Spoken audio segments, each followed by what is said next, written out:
बहुत समय पहले की बात है।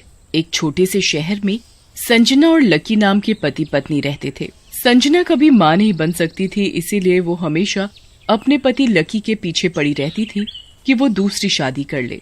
सुनो जी, आप दूसरी शादी क्यों नहीं कर लेते? नहीं, मैं दूसरी शादी नहीं कर सकता। पर मुझे बच्चा चाहिए। मैं भी चाहती हूँ कि कोई मुझे माँ कहकर पुकारे, मेरा अपना बच्चा हो। ठीक है, हम एक बच्चा गोद ले लेंगे। नहीं, मुझे मेरा अपना बच्चा चाहिए। मुझे आपका बच्चा चाहिए।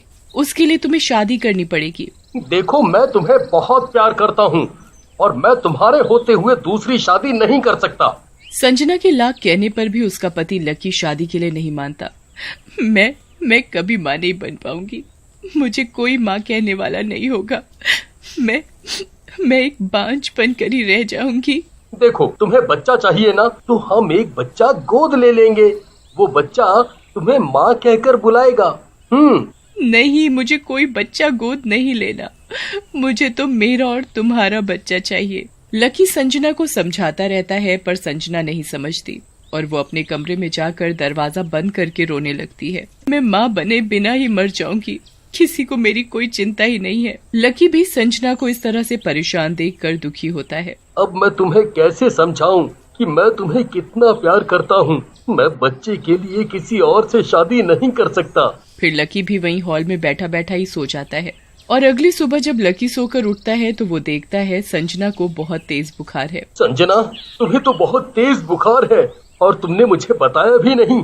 चलो उठो, मैं तुम्हें अभी डॉक्टर के पास लेकर चलता हूँ। मुझे नहीं जाना किसी डॉक्टर के पास। जब मुझे बिना औलाद के मरना लिखा है तो ऐसे ही सही। संजना, तुम भी ना किसी बच्चे जैसी जिद करती हो। तुम्हें अच्छी तरह पता है मैं कभी ऐसा नहीं कर सकता, पर तुम हो कि समझती नहीं हो।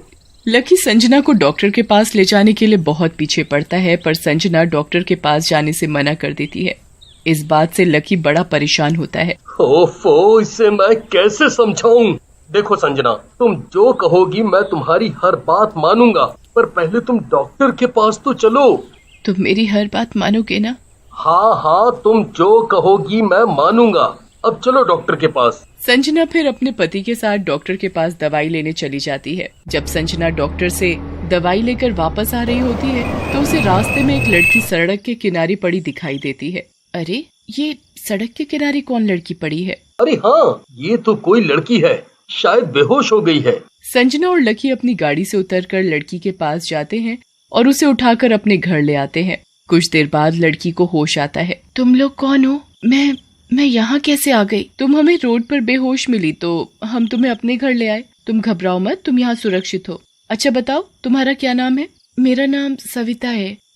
मैं पास के गांव में अकेली रहती हूँ। कुछ लोग मेरे अकेलेपन का फायदा उठाने के लिए मेरे घर में घुस आए थे, इसीलिए मैं वहाँ से भाग आई। ओह, ऐसी बात है। तुम यहाँ हमारे साथ रह सकती हो। आपका बहुत बहुत शुक्रिया, आप बहुत अच्छे हो। सविता खुशी खुशी संजना और लकी के घर में रहने लगती है। ऐसे ही बहुत दिन बीत जाते हैं। सविता बिल्कुल उनके घर के एक सदस्य की तरह बन जाती है। सविता संजना और लकी का बहुत अच्छे से ध्यान रखने लगी थी। ये देखकर संजना मन ही मन सोचने लगी, सविता मेरा और लकी का कितने अच्छे से ख्याल रखती है। क्यों ना मैं सविता की शादी लकी से करवा दूं? ये सोचकर संजना अपने पति से सविता से शादी करने के लिए कहती है। सुनो जी, मुझे आपसे सविता के बारे में बहुत जरूरी बात करनी है। हाँ कहो। तुम्हें सविता से शादी करनी होगी। तुम्हें पता है ना, मैं ये कभी नहीं कर सकता। अगर तुमने सविता से शादी नहीं की तो मैं अपनी जान दे दूंगी। लकी संजना की बात सुनकर घबरा जाता है और वो संजना के कहने पर सविता से शादी करने के लिए राजी हो जाता है। फिर सविता और लकी की शादी हो जाती है, जिससे संजना बड़ी खुश होती है। फिर कुछ दिनों बाद सविता प्रेग्नेंट हो जाती है। संजना सविता का अच्छे से ध्यान रखने लगी थी। फिर एक रात जब संजना पानी पीने के लिए रसोई में जाती है तो वो देखती है कि सविता वहाँ बैठी चिकन खा रही है। ये क्या, सविता तो शाकाहारी है। ये ऐसे पागलों की तरह यहाँ बैठकर चिकन कैसे खा सकती है? संजना सविता के पास जाती है। ये तुम क्या कर रही हो? वो दीदी, मुझे बहुत भूख लगी थी और रसोई में खाने के लिए कुछ नहीं था तो मैंने चिकन खा लिया। पर सविता तो चिकन नहीं खाती। सविता को इस तरह चिकन खाते देख संजना को कुछ अजीब लगता है और वो मन में सोचने लगती है कि आज संजना को क्या हो गया। हो सकता है सविता प्रेग्नेंट है, शायद इसलिए उसका चिकन खाने का मन कर रहा होगा। संजना सविता से कुछ नहीं कहती और वो अपने कमरे में सोने चली जाती है।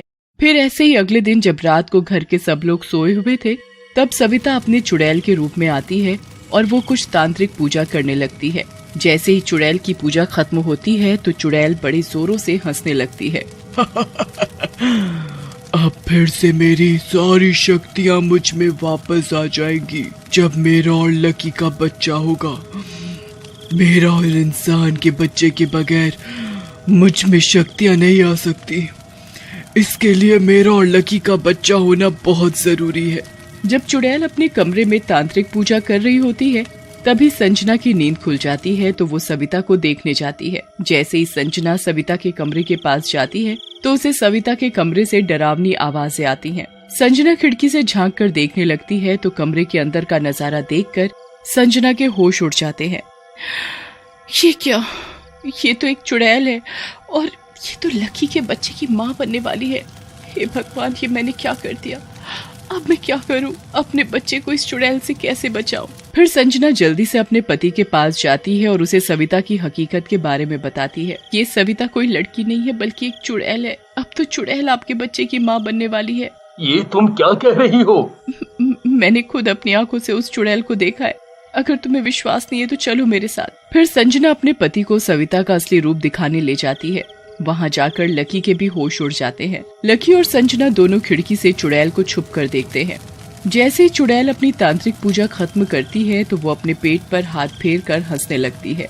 मेरे बच्चे, बस तुझे कुछ समय और इंतजार करना पड़ेगा। फिर जैसे ही तेरा जन्म होगा मेरी शक्तियाँ मुझे दोबारा वापस मिल जाएंगी। फिर मैं तुझे लेकर यहाँ से चली जाऊंगी। संजना और लकी छुपकर चुड़ैल की बातें सुन रहे होते हैं। तभी वहाँ चुड़ैल के सामने आते ही वो दोनों चुड़ैल से कहते हैं, तुम ऐसा नहीं कर सकती और तुम एक चुड़ैल हो। तुमने हमें धोखा दिया। मैं तुम्हें अपनी छोटी बहन की जैसी समझती थी पर तुमने क्या किया? तुमने हमें ही धोखा दिया। मैं तुम्हें अपने बच्चे को कहीं नहीं ले जाने दूंगी। ये मेरा बच्चा है। हाँ, संजना बिल्कुल सही कह रही है। हमने तुम्हें अपना समझा और तुमने हमारी भावनाओं के साथ खेला। अब हम तुम्हें अपने बच्चे को कहीं नहीं ले जाने देंगे। तुम ऐसा नहीं कर सकते। तुम मुझे नहीं रोक सकते। मुझे मेरी शक्ति वापस लाने के लिए मेरा और इंसान का बच्चा होना जरूरी था।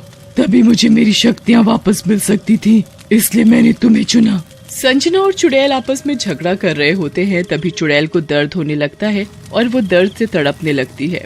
ओह, मुझे तकलीफ हो रही है। ओह, मेरे बच्चे के जन्म का समय हो गया है। सुनो जी, इसे जल्दी से अस्पताल लेकर जाना पड़ेगा। हाँ ठीक है, हम अभी इसे अस्पताल लेकर चलते हैं। फिर संजना और लकी चुड़ैल को अस्पताल लेकर जाते हैं। वहाँ चुड़ैल एक सुंदर बच्चे को जन्म देती है। संजना बच्चे को अपनी गोद में लेती है और उसे प्यार करती है। तभी बच्चे को जन्म देने के साथ ही चुड़ैल की खोई हुई सारी शक्तियाँ उसे वापस मिल जाती हैं। ये देख चुड़ैल खुशी से हंसने लगती है।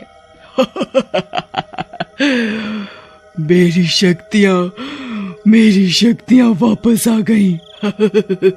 फिर चुड़ैल संजना से अपना बच्चा वापस मांगती है तो संजना बच्चे को देने से मना कर देती है। ये बच्चा मेरा है, मैं इसे किसी को नहीं दूंगी। चुड़ैल संजना से अपना बच्चा लेने की बहुत कोशिश करती है पर संजना चुड़ैल को बच्चा नहीं देती। भगवान के लिए मेरा बच्चा मुझे दे दो। मेरे बच्चे को मुझसे दूर मत करो। मैंने इस बच्चे के लिए ना जाने कितने सपने देखे हैं। अगर तुम मेरे बच्चे को ले गई तो मैं अपने बच्चे के बगैर मर जाऊंगी। मैं तुम्हारे आगे हाथ जोड़ता हूँ। इस बच्चे के बगैर ये मर जाएगी। एक माँ को एक बच्चे से दूर मत करो। नहीं, ये तुम्हारा बच्चा नहीं है, ये मेरा बच्चा है और मैं अपने बच्चे को किसी को नहीं दूंगी।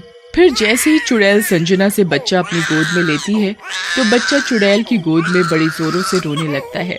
बच्चे को देखकर संजना से रुका नहीं जाता तो वो चुड़ैल से बच्चे को अपनी गोद में ले लेती है। बच्चा संजना की गोद में आते ही चुप हो जाता है। ये देखकर चुड़ैल का दिल पसीज जाता है। चुड़ैल के अंदर की ममता जाग जाती है और वो संजना से कहती है, ये बच्चा तुम रखो, तुम इस बच्चे की माँ हो। मैं एक माँ होकर एक माँ से उसके बच्चे को दूर नहीं कर सकती। मुझे पूरा यकीन है कि तुम इस बच्चे की अच्छे से परवरिश करोगी। ये एक चुड़ैल और इंसान का बच्चा है तो इसमें भी बुरी शक्ति नहीं होगी। ये एक आम इंसान की तरह ही रहेगा। ये लो तुम्हारा बच्चा। चुड़ैल एक बार अपने बच्चे को बड़े प्यार से देखती है, फिर संजना को बच्चा देकर वहाँ से चली जाती है। संजना भी अपने बच्चे को पाकर बड़ी खुश होती है।